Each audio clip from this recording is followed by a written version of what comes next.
Friends, chef Ziaul kitchen. আজকে আমি নিয়ে আসলাম আরেকটি নতুন রেসিপি, পুঁই শাক দিয়ে চিংড়ি মাছ, সাথে দেব কিছু আলু।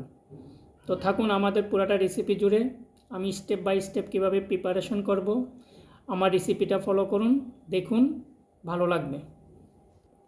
প্রথমে আমি কেটে নিলাম কিছু পুঁই শাক। আমার রেসিপির মধ্যে আছে সাথে আলু, তাই আমি 4 পিস আলু নিয়ে নিলাম। 4 পিস আলু পিল করে নিচ্ছি।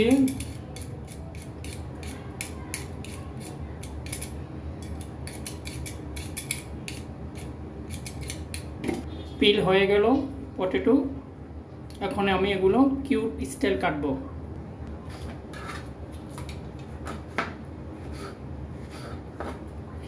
আলুগুলো কেটে নিলাম কিউব স্টাইল। আলুগুলো কেটে নিলাম মিনি কিউব। এখন আমি পরিষ্কার করব চিংড়ি মাছ। চিংড়ি মাছ কীভাবে আমি পরিষ্কার করি সেটাও দেখে নেন। আপনারাও আপনাদের মতো করে এই রেসিপিটা দেখতে পারেন। আমি কিভাবে পরিষ্কার করতেছি চিংড়ি মাছটা, আমাকে ফলো করুন। আমি প্রথমে চিংড়ি মাছের মাথাটা ছড়িয়ে নিলাম। তারপরে আমি চিংড়ি মাছটা এভাবে কেটে নেব।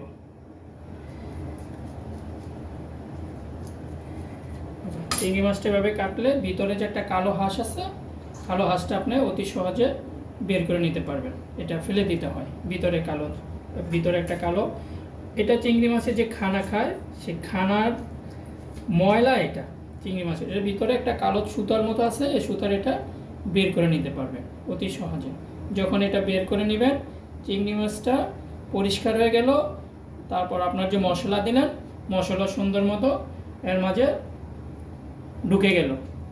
এটা হলো চিংড়ি মাছের পরিষ্কার করার একটা নিয়ম। তো বন্ধুরা দেখেন চিংড়ি মাছটা আমি কীভাবে পরিষ্কার করে নিলাম।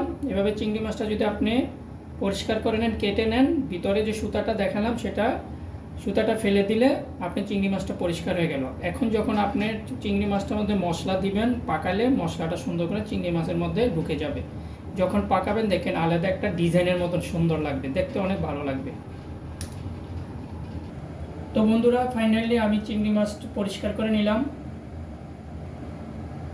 তো ম্যারিনেশন করার জন্য ঢেলে দিলাম কিছু লবণ, ঢেলে দিলাম মরিচের গুঁড়া, ঢেলে দিলাম হলুদের গুঁড়া, ঢেলে দিলাম পরিমাণ মতন অয়েল, অ্যাড করে দিলাম সামান্য পরিমাণ ভিনেগার। যেহেতু এটা মাছের একটা স্মেল থাকে, এটাতে একটু ভিনেগার দিলে, লেমন দিতে পারেন, লেমন জুস অথবা ভিনেগার, ওগুলো দিলে মাছের যে একটা মাছের স্মেল থাকে সেটা সরে যায়। মিক্স করে নিলাম। হয়ে গেল আমার চিংড়ি মাছগুলো ম্যারিনেশন করলে রেখে দেন কিছুক্ষণ, এগুলো 10-15 মিনিট যতক্ষণ সম্ভব হয় রাখেন। কেটে নিলাম কিছু অনিয়ন স্লাইস। এই কাটিংটাকে আমরা রেস্টুরেন্টে স্লাইস বলি। স্লাইস স্টাইলে কিছু অনিয়ন কেটে নিলাম।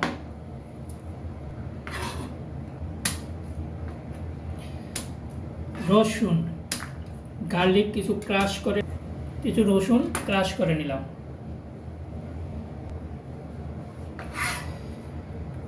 কিছু কাঁচামরিচ, এক কাঁচামরিচ আমি একটাকে কেটে 2 পিস করে নিলাম। আমি আমার ইনগ্রিডিয়েন্টগুলো কেটে সেট করে রেডি করে রাখলাম। যেখানে আছে onion, crush garlic and cutting green chilli.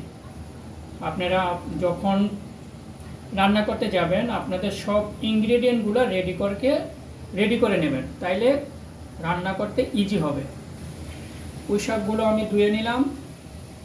পুঁই শাকগুলো ধুয়ে একটা স্টিনার মধ্যে রাখলাম যাতে পানিগুলো ঝরে যায়। বাড়তি ওয়াশে কিছু পানি থাকে, পানিটা ঝরে যাবে। রান্না করার সময় যদি পানি প্রয়োজন হয় দিয়ে নেব, আর পানি এমনিতেই পুঁই শাক থেকে পানি এসে যাবে যখন গরম হবে রান্না করার সময়। আর যদি প্রয়োজন হয় পরে কিছু পানি দিয়ে নেব। পরিষ্কার করে আমি একটা স্টিনারে রেখে দিলাম।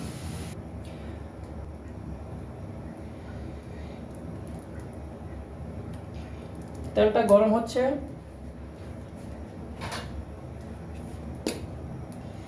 গরম তেলে আমি ঢেলে দিলাম প্রন।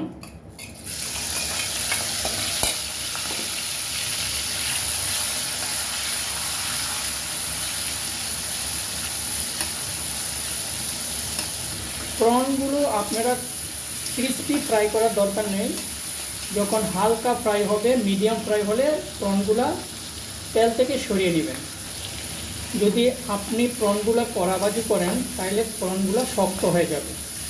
প্রনগুলো মিডিয়াম ফ্রাই করতে তেল থেকে সরিয়ে নেবেন। আমিও তেল থেকে সরিয়ে নিচ্ছি প্রনগুলো।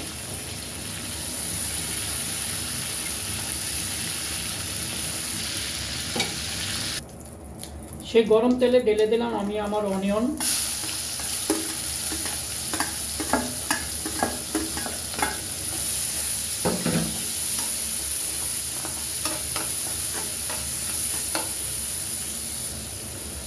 স্লোলি স্টারিং করে আমি এটা বাদামি কালারে নিয়ে যাব।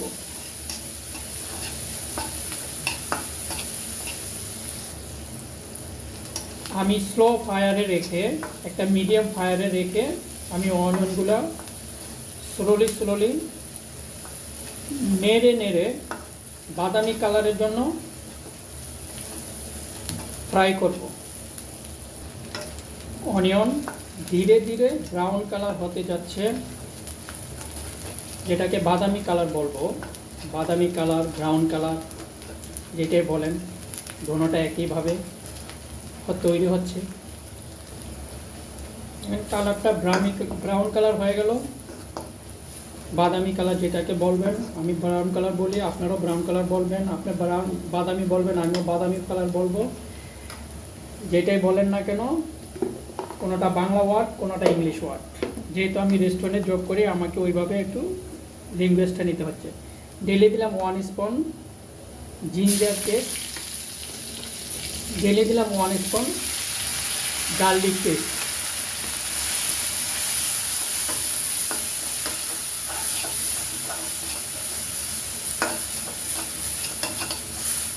ঢেলে দিলাম কিউব কাটের পটেটোগুলো। এখন আমি নেড়ে চেড়ে মিক্স করে নেব।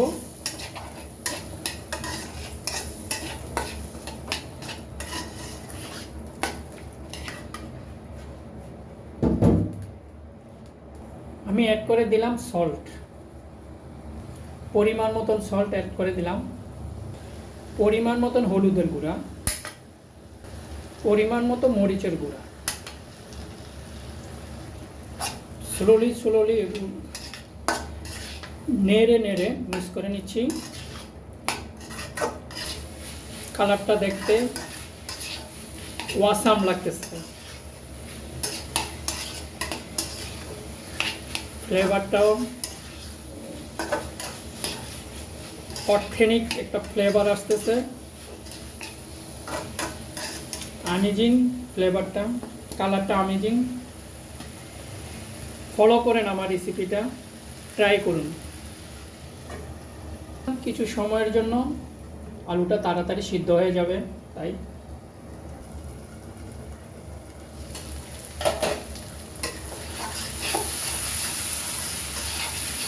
আলুগুলো ভালোভাবে কষিয়ে নিলাম।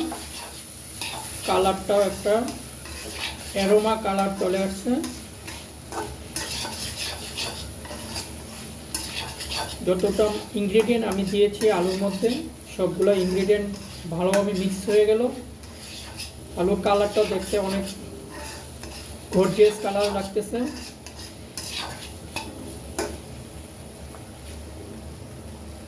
আলু সিদ্ধ হয়ে গেছে। ওয়াশ করা পুঁই শাক,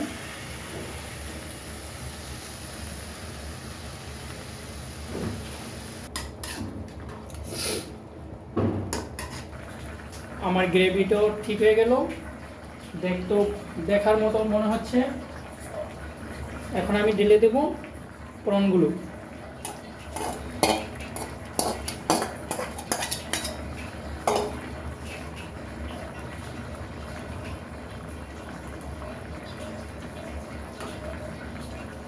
আরেকটি তৃতীয় স্টেপের কাজ করব, সেটাও তোমাদেরকে দেখাচ্ছি, দেখে নাও। আমি আরেকটি ফ্রাই প্যান নিয়ে আসলাম, কিছু তেল ঢেলে দিলাম পরিমাণ মতো। ঢেলে দিলাম তেলটা গরম হয়ে গেল, আমি ঢেলে দিলাম ড্রাই চিলি, তার সাথে ঢেলে দিলাম ক্রাশ গার্লিক,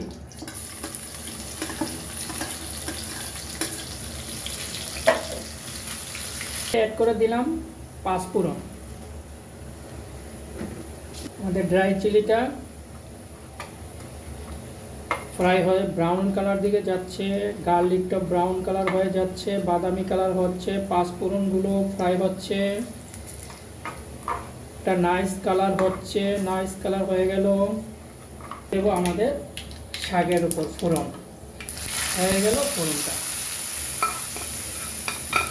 আপনারা রেসিপিটা এভাবে ফলো করেন, তৈরি করেন ঘরে একবার, পরিবেশন করেন। আমার রেসিপিটা আপনাদের কাছে কেমন লাগলো লাইক কমেন্ট শেয়ার করতে ভুলবেন না। হ্যাঁ বন্ধুরা, আমি শেফ কোর্সে কাজ শেখাই। আমার চ্যানেলের নাম শেফ জিয়াউল কিচেন এবং আমার ইনস্টিটিউটের নাম শেফ জিয়াউল কিচেন। আমি দুবাই থেকে কাজ করে বাংলাদেশে এখন শেফের কোর্সের কাজ ইনস্টিটিউট দিচ্ছি। আপনারা আমার ইনবক্সে যোগাযোগ করেন, লাইক কমেন্টসে শেয়ার করে আপনাদের মতামত জানান। যদি কোর্স করতে চান ইন্টারন্যাশনাল কুইজিনে, আমি আপনাদেরকে কোর্স শেখাবো। পাবেন international cuisine recipe plus food and safety হাইজিনের উপর স্পেশাল কোর্স। যদি আপনারা আগ্রহী হন যোগাযোগ করুন, কমেন্ট বক্সে কমেন্ট লিখে, এবং লাইক শেয়ার কমেন্ট দিতে ভুলবেন না। আমার রেসিপিটা কেমন হয়েছে সেটাও বলেন। আমি এখন এটা সার্ভ করবো হোয়াইট রাইস দিয়ে। আমি সার্ভ করবো এখন হোয়াইট রাইস দিয়ে। কেমন হলো বন্ধুরা, অবশ্যই লাইক কমেন্ট শেয়ার করতে ভুলবেন না। সাথেই তৈরি আছে আমার হোয়াইট রাইস। হোয়াইট রাইস দিয়ে আমি সার্ভ করব, পরিবেশন করবেন হোয়াইট রাইস দিয়ে। কেমন হলো বন্ধুরা, আরেকবার বলছি লাইক শেয়ার কমেন্টস করতে ভুলবেন না। ধন্যবাদ জানাচ্ছি আপনাদেরকে পুরোটা ভিডিও দেখার জন্য।